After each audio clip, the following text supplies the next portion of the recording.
महामारी ने देश की अर्थव्यवस्था की कमर बुरी तरह से तोड़कर रख दी है। जहां एक तरफ व्यापार की रफ्तार थम गई है तो दूसरी तरफ जीडीपी गोते लगा रही है, जिससे देश का विकास एक बार फिर से बेपटरी हो गया है।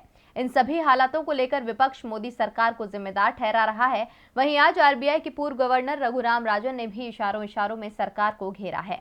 देश में जब से मोदी सरकार आई है तब से अर्थव्यवस्था को गति ही नहीं मिल पा रही है।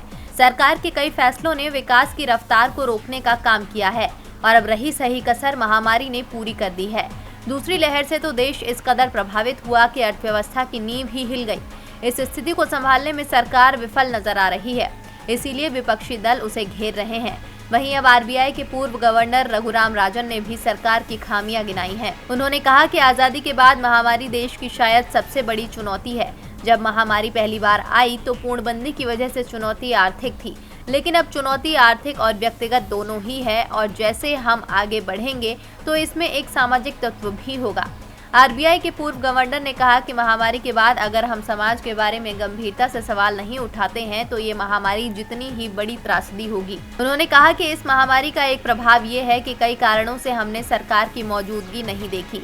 इतना ही नहीं, उन्होंने कहा कि सरकार को अपनी नाकामियों पर ध्यान देना होगा। साथ ही ये भी सुनिश्चित करना होगा कि जनता को हर वक्त स्वास्थ्य सुविधाएं मुहैया करवाई जाएं। उन्होंने इशारों में मोदी सरकार को सलाह देते हुए कहा कि कई बार आपको सुधार चुपके से नहीं बल्कि पूरी तरह से खुलकर करना होता है।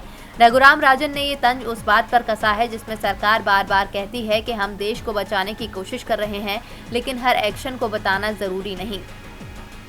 अब सरकार तो यही कहती है कि सब ठीक हो रहा है, लेकिन जमीनी स्तर पर देश बर्बाद हो रहा है, इसीलिए उसे संभालने की सलाह दी जा रही है। टीवी लाइव की रिपोर्ट।